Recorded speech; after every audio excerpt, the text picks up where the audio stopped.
Labdien visiem! Šodien mums ir Volvo. Sūdzība tāda, ka paneļa apgaismojums knapi deg. Tagad jāsaka, viņš ir palicis nedaudz gaišāks nekā bija, bet arī var teikt pašvaks. Un arī, kā redzam, es tad parādīšu te pustumsā, neiedegās nekas pārslēdzot uz gaismām. Viņam jāiedegās, te bija zaļai lampiņai, tā arī neiedegās, nekas no šitā neiedegās. Viņš vienmēr sakot, tāds sajūt, ka vispār principā nefunkcionē. Arī gaismas izslēgt nevar. Jāsaka, es neesmu sajūsmā, angliski to sauc par parts changer, to, kad bez kaut kādas reāls tā kā pārbaudas un diagnostikas kaut ko maina. Bet man tāds laimīgs gadījums, ka man ir šāds slēdzis. Labi, nav viņš tieši tāds, viņš ir laikam, es pieļauju no jaunākā autiņa, kam ir kaut kādi pie riteņiem sensori augstumam. Šitā ir manuāli tā visu padarīšana. Bet pagriezīšu gaismu, lai jūs redzat.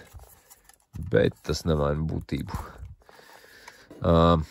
Tie, kas nezina, šis slēdzis darbojās pēc principa. Tas nav pat slēdzis, tas jau atsevišķs vadības bloks. Tātad viņam pienāk plus mīnus un lina datu apmaiņa ar CEM bloku visticamāk. Kur man tas nabaga? Nope. Īstais. Tas nav īstais. Kur man īstais? Jāpameklē. Tā. Šits ir īstais. Kodi tur nesapas neviens cipars droši vien. Viņš ir stabili no jaunāka auto šis te. Bet es domāju, ka tas mums daudz nesatrauks. Vismaz tādam pirmreizējam testam. Un mēs jau redzam, ka palikšu nost apgaismu to te. Ja neskait to, ka viena lampiņas ticamāk ir izdegusi. Tad viss darbojās. Viss darbojās. Kā teica, ir šī lampiņa, ko es teicu, ka nav. Var izslēgt, ieslēgt gaismas, viss kā nāks.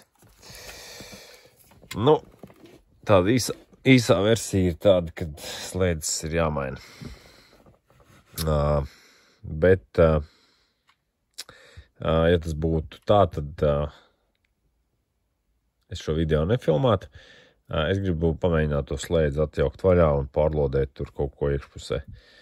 Jo es kaut kā Facebookā tur atceros tie Volvo formā, tur diezgan bieži viņas meklēja tos slēdžus.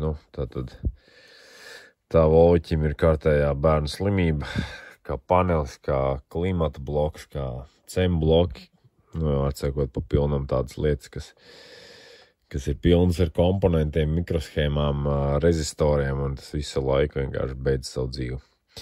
Bet labi, mēģināsim viņu pārlodēt. Nedomāju, ka tam varētu būt 100% rezultāts, bet ņemot vērā, ka viņš ir metams jebkurā gadījumā, tad vismaz var pamēģināt viņu atdzīvināt. Neesmu baigā sajūsmā par, teiksim tā, ja viņš būtu pusdzīvs tā, ka, piemēram, var lampas izslēgt, ieslēgt, un vienīgā lieta ir tas, ka paneļa apgaismojums tur nedarbojas, tad es viņu nejauktu vaļā, jo es nekad nejaucu vaļā lietas, kuras man, es principā, teiksim tā, paeksperimentēju, tad, ja man atstāja veco, jāsaka, šiem met ārā, tad es varu atjaukt vaļā, kaut ko salaužu, nekas. Bet, teiksim, to, kas būtu teorētiski liekams atpakaļ, es nelabprāt jaucu vaļā, jo bieži vien tur ir kaut kādas atsperītas un visādi knibuļi, kas aizkrīt kaut kur, bet nezinu, kur viņš izkrita. Pēc tam tu stundu domā, un kurā vietā viņš bija jāliek, kurā vietā bija tā tālāk. Tas tā. Par noņemšanu ir tā, ka te jānoņem drošinātājiem vāks un aizbāžot roku. Var atspiest šīs te divas metāliskās augšējās kājas, bet jāspiež tieši augšējās, jo apakšpusē tur tā kā ieķerās tādos, man liekas, vēl papildus plasmasiņos. Kad tas ir atspiests, tad jau viņš iznāk ārā un mierīgi noāķējums nost. Labi, tiekamies pie mikroskopa un mēģināsim kaut ko pārlodēt. Nomazgāju plati ar acetonu un atstiepu viņu atpakaļ pie mašīnas garāžu. Gribējās pamēģināt vēl tādu triku. Viņš tādu izjauktā veidā uzspraust uz štekerīšu. paskatīties, vai kaut kādā momentā spaidot pa tiem komponentiem nesāks darboties. Pamēģināju, darbojās, pamēģināsim vēlreiz tagad kameru. Tad iedegās šī diodīte, tā ka viņš ir, teiksim tā, sasniedzis darba kārtību atkal. Izslēgšu zibspuldes filmēšanai. Tagad paņēmu zibspuldes, lai labāk redzams, tad vienmēr sakot, kā es zināšu, kad ir slēdzis sasniedzis darba temperatūru, tā teikt. Jā, tā kā iedegsies zaļā dioda, tad ir skaidrs, ka viņš ir spējīgs darboties.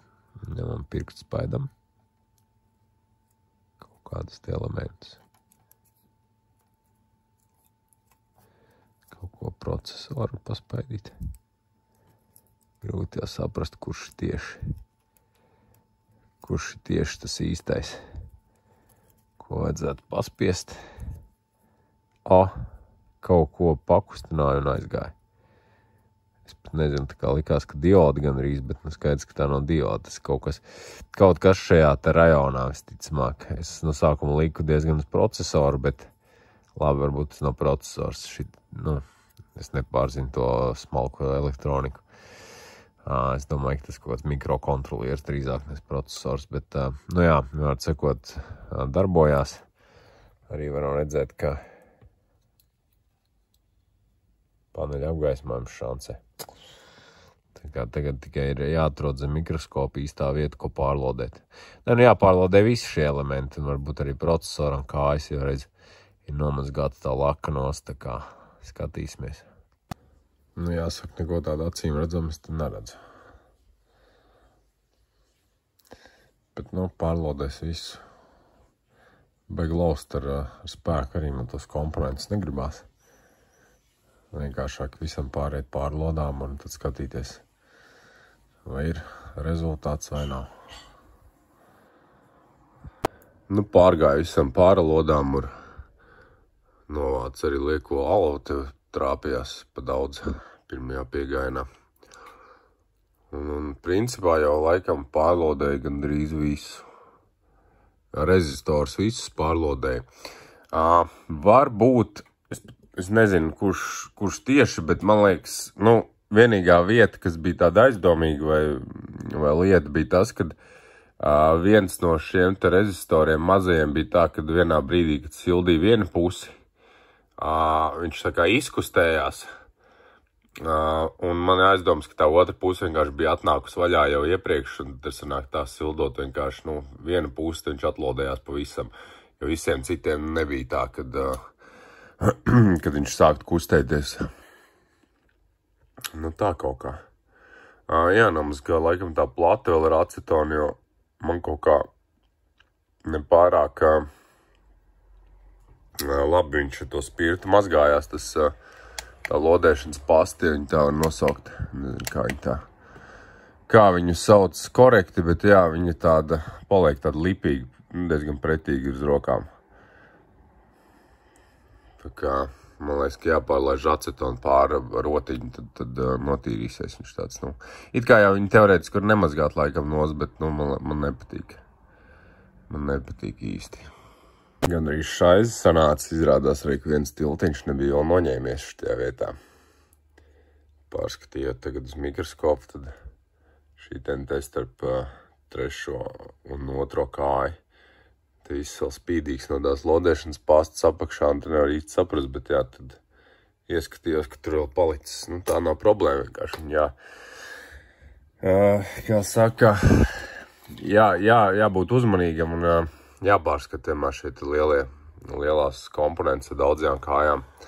Viss nav problēma, ja vairāk tas tā alva palikusi to ar šitādu, bet man, godīgi sakot, labāk patīk ar lodām ar galu vienkārši viņu vairākas, es laiku tīrīt lodām ar galu un bija pa bišķim vilkt viņu nost. Bet tad vajag pastu to tur lodēšanas rītīgi salaist tur virsū saliet, un te viņš izdodas tīri labi. Tā, tiltiņi ir aizvākti. Tiltiņš viens bija. To es aizvācu. Var jābūt, ka mazgājas ar spirtu, nevar saprast. Tagad tikai to vienu vietiņu, ka mazgāja, tad tā tīri smuki izmazgājās. Bet tagad es mēģināju visu to visu to plati, tā kā viņi tāda visas joprojām tāda lipīga palikusi. Nu, varbūt vienkārši jāgāž vairāk tā spirta virsū, tad ir lielāks tas efekts mazgājošais. Lai viņš te tēk prom uz leju, teiksim, un tad arī izdodas beigās notīrīt, bet, nu, pagaidām viņi tiešām tāda diezgan pretīgi lipīga visa. Nezinu, vai viņš kaut ko sliktu dara, tur koroziju vai kaut ko tādu, tā pasta laiku, bet, nu, nepatīkam jau kurā gadījumā. Nu, neko, braukšu uz garāžu, skatīšos, uz auto likšu un tā teikt, un tad jau redzēsim. Slēdzam aizdedz iekšā un diode deg. Tad jau ir jābūt visam kārtībā. Pastīsimies uzreiz arī panelī, kas notiek, ka bija roza. Atceros, kas bija kas, bet nu... Nu, re, ka viss smuka regulējās. Viņš šķiet, kad arī lampas. Man gan viņš nav līdz galam salikts. Bet var redzēt, ka var ieslēgt, izslēgt, iepriekš nevarēja. Tā kā var teikt, ka remonts ir izdevies. Es uzskatu, ka šis ir sakarīgāks variants, nevis pirkt šotā pa 30 eiro citu slēdzi. Tāpēc, kad man ir aizdoms, ka viņiem jau ir tie gadi tiem slēdžiem, kad visiem tā viena problēma ir. Un tad labāk viņus attaisīt, nevis vienkārši mainīt tā kā eļas filtrus tos slēdžus. Tā kā tā. Labi, paldies, kas noskatījās, un tad jau līdz citam video.